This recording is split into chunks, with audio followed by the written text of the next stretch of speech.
She thought she could arrest him with a fake HOA badge, but what she didn't know was that he's the most feared FBI agent in the city. If you love shocking HOA stories like this, hit subscribe and turn on the bell so you never miss the next one. It was one of those quiet Saturday mornings that suburban neighborhoods pride themselves on. The air was crisp, birds chirped from the sycamore trees lining the street, and the hum of a distant lawnmower served as a kind of soundtrack to the day. This was the kind of neighborhood where people prided themselves on order, hedges trimmed, two identical heights, driveways scrubbed spotless, and cars polished until they gleamed under the morning sun. Marcus, a tall black man in his late 40s, had been out since early morning tending to his car, giving it a proper wash until its deep black paint looked like liquid glass. He worked methodically, humming to himself, enjoying the peace that came with routine. For Marcus, this neighborhood was supposed to be a refuge, a place where he could leave behind the chaos of his work and simply exist as a man, not as a title or a threat. But that peace was short-lived. From the far end of the cul-de-sac came the unmistakable sound of tires crunching over gravel. A shiny SUV, large enough to look official but with none of the markings that made a vehicle truly authoritative, rolled toward his driveway.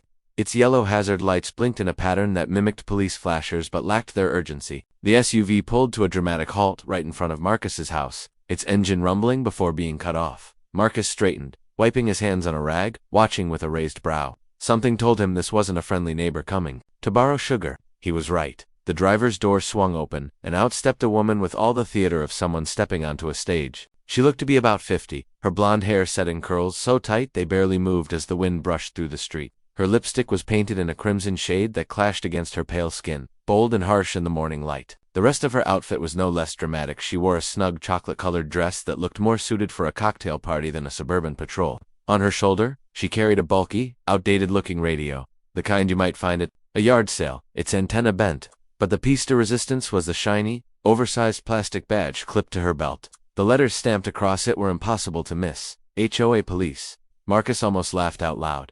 "Excuse me," the woman barked, her voice sharp enough to cut through the hum of lawnmowers and the chatter of sparrows.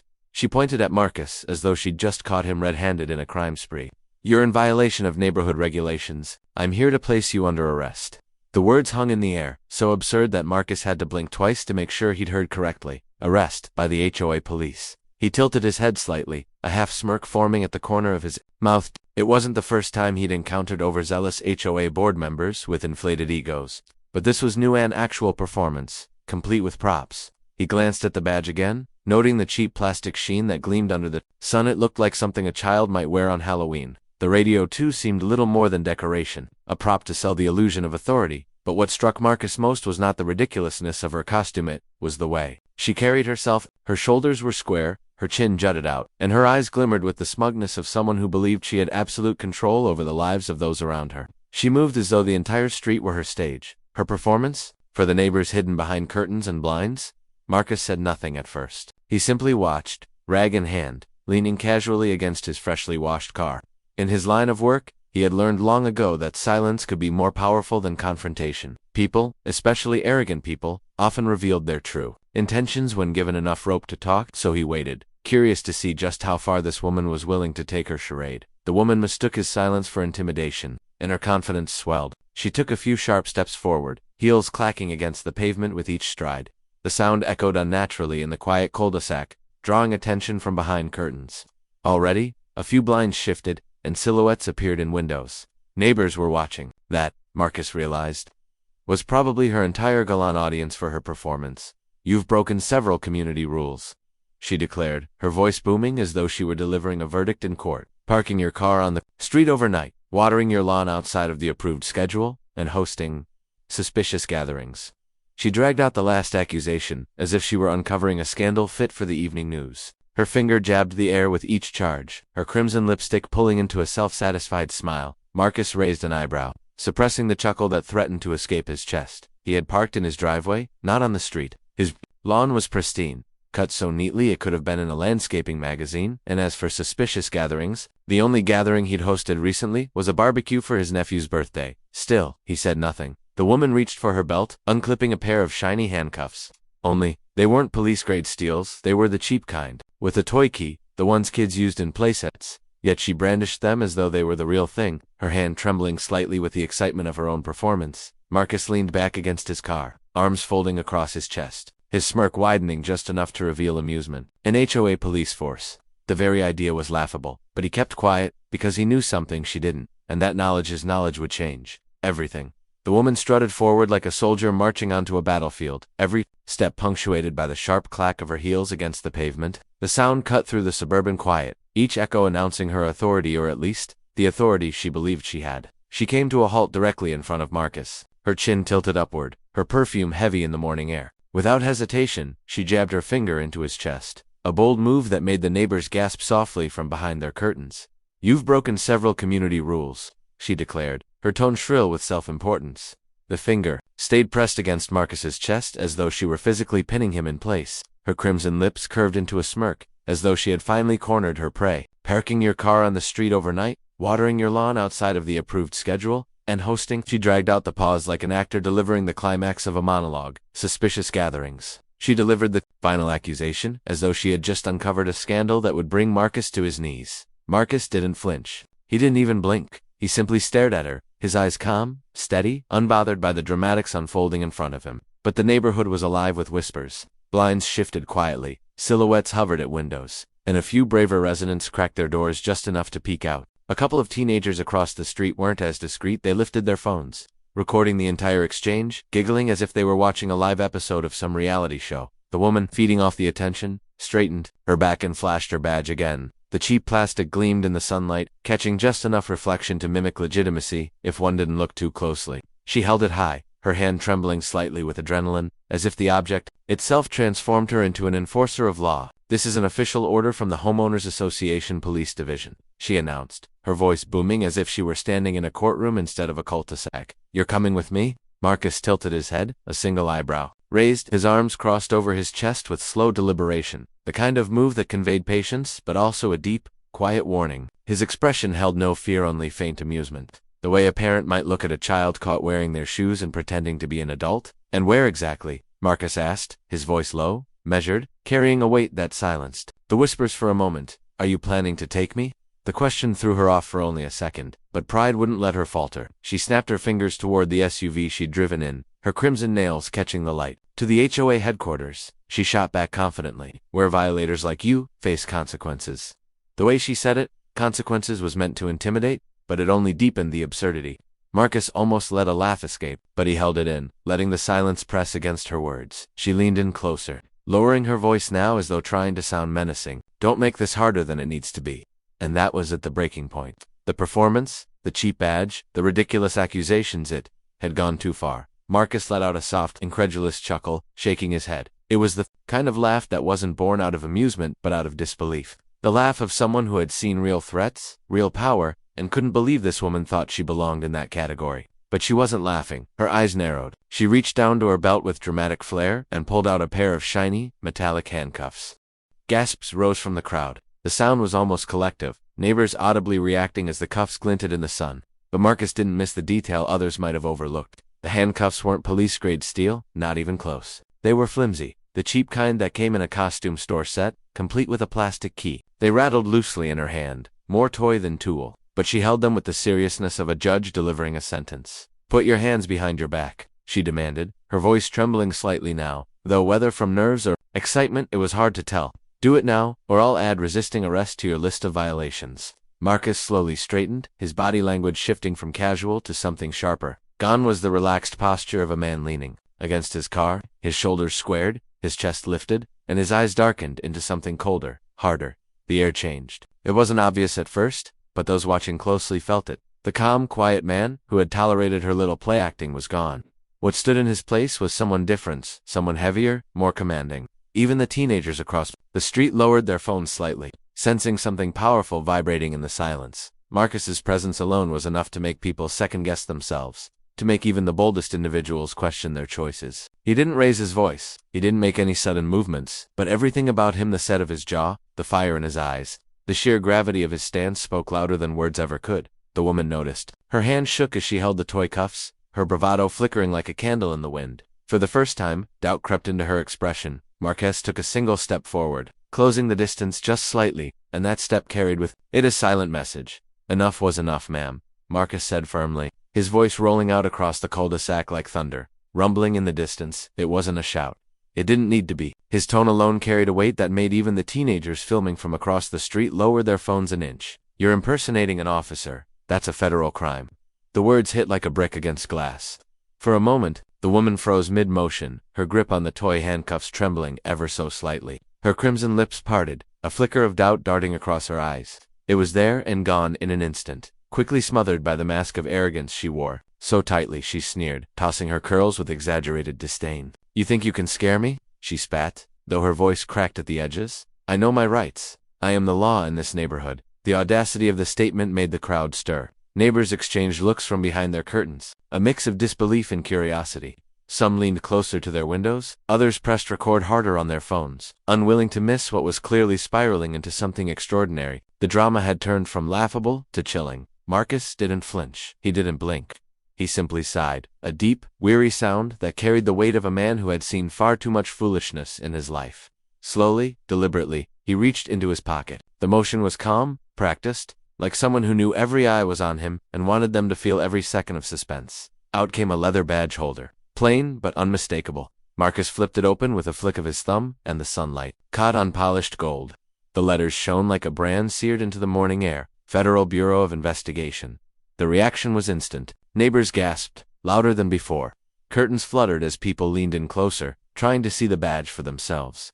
Phones zoomed, lenses focusing sharply to capture proof of what was now unfolding into a viral moment. The whispers weren't whispers anymore, they were audible, frantic murmurs. "FBI? He's FBI? Wait, what? Oh my God! Did you see that?" Marcus didn't need the audience. His eyes locked on the woman, unblinking, steady. His voice dropped, lower now, each word deliberate, almost like a warning growl. "From a predator sizing up prey, I am not just a resident here," he said, his tone slicing through the tension like a blade. "I am a senior field agent with the FBI, and believe me when I tell you." He took a single step closer, his presence towering. "People much scarier than you have tried to put cuffs on me." They didn't walk away smiling. The color drained from the woman's face so quickly it was as though the blood had abandoned her. Her plastic badge suddenly felt heavy against her waist. Not like a toy anymore, but like a ticking time bomb strapped to her chest. Her bravado faltered. Her hand, still clutching the toy cuffs, shook visibly now. She opened her mouth, but the words tripped over themselves as they spilled out. This is just a misunderstanding," she stammered, her tone shrill, desperate. You don't understand. I was only trying to uphold community values." But Marcus wasn't swayed. His eyes never softened. His stance never shifted. He loomed with the calm intensity of a man who had stared into the faces of actual criminals, of men and women who carried real weapons and real intent. Compared to them, this woman with her costume and toy cuffs was almost laughable. But what she had done wasn't a joke. Impersonating an officer wasn't just arrogance, was a crime. The neighbors knew it too. Murmurs rose like a wave. Some whispered about jail time, others about news stations, and a few began narrating into their phones, already preparing captions for the footage they would upload. This wasn't just a neighborhood squabble anymore, was history in the making for their quiet little cold-d-sack. The woman took a stumbling step back, her heels wobbling against the pavement. Listen," she said, her voice faltering.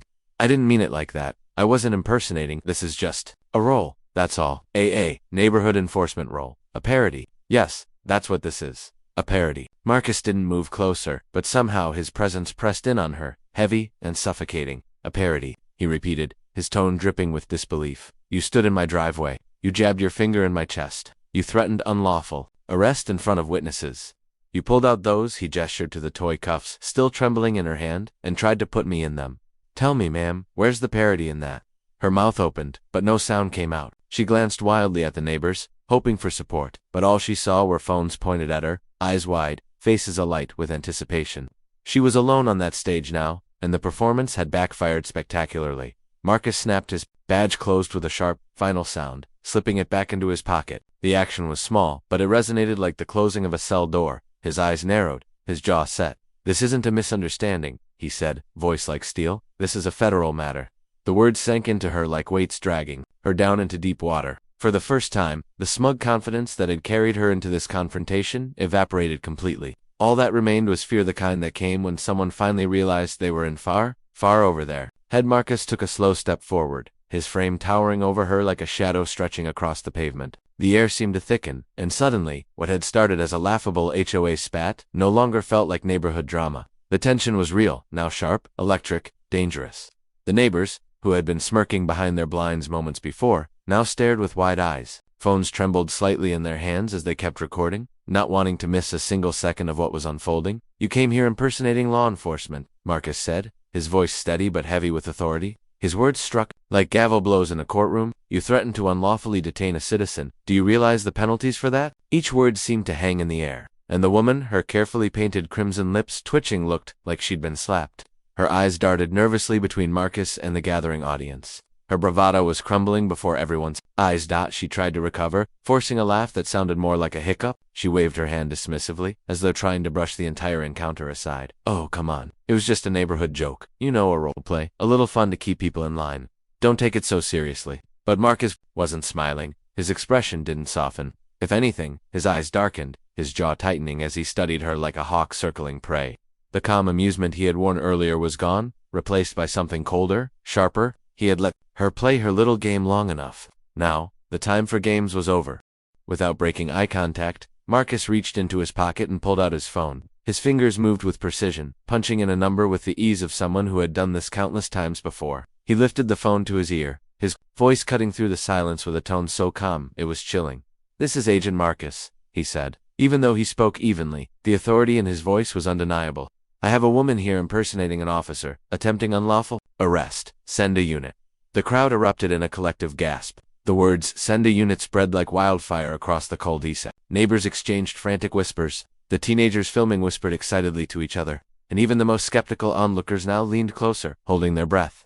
The drama had officially crossed into something real, something criminal. Woman's face drained of color. Her fake authority, her cheap badge, her toy handcuffs, all of it had collapsed under the weight of his single phone call. Her hands, once steady in their arrogance, now shook uncontrollably. The toy cuffs clattered to the ground with a metallic rattle, rolling slightly on the pavement before lying still. "Wait," she cried, her voice breaking. No, please. You don't have to do this." She clutched at the air as though trying to grab her dignity back, but it slipped through her fingers like smoke. I didn't mean it. It wasn't serious. I just wanted some respect in this neighborhood." Her words tumbled out in a rush, desperate, pathetic. Her neighbors, the very people she wanted to impress, were no longer on her side. They stared at her with disgust, with mockery, with satisfaction.